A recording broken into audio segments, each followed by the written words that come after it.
صباح النور خوتي خواتاتي ومرحبا بكم معايا في فيديو جديد على قناة الحرة تيفي. تحية لكل المغاربة عبر بقاع العالم. طبعا كلنا مازالين متأثرين نوعا ما من النتيجة ديال البارح، واخا حنا الحمد لله مفتخرين وفرحانين بالانجاز اللي حققوا لنا اسود الاطلس. بالنسبة لنا حنا هذاك الكأس كيبقى قيمة رمزية، ولكن الكأس الحقيقي والفوز ديالنا راح ناخدينه نهار اللي تغلبنا على فرق اللي كتعتبر مصنفة عالميا بحال البرتغال وبحال اسبانيا. فبالنسبة لنا هذاك هو الفوز العظيم.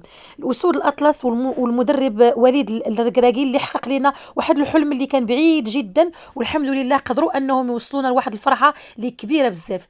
النتيجه ديال البارح ما عمرها كيف ما قلت غادي تغير الرؤيه ديالنا ولا الاعتزاز ديالنا بفريقنا الوطني.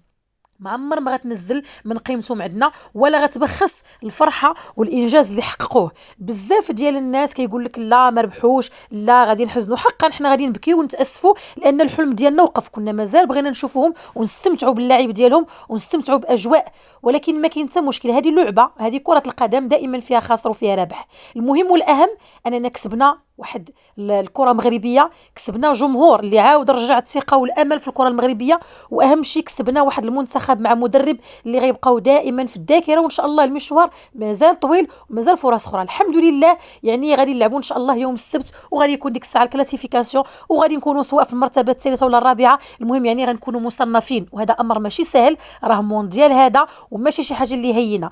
الناس اللي غادي يحاولوا انهم يبخسوا او لانهم يقللوا من الشأن ديال المنتخب فراهم غالطين بزاف، اما في قلبهم مرض وحقد، واما حقيقه ما كيفهموش في الكره. الاهم من هذا الشيء كله ماشي هو شكون اللي فاز بالكاس او شكون اللي غيتاهل، الاهم انهم فازوا بقلوب ديال العالم كله. ما غاديش يختلفوا جوج ان الاداء المغربي كان متميز في هذا المونديال، كان اكثر من رائع. ماشي ضروري انك توصل للنهايه بقدر ما ضروري انك تخلي واحد الانطباع اللي هو جميل. صدقوني انه واخا البارح خسرنا كل العالم كيتحدث على المغرب.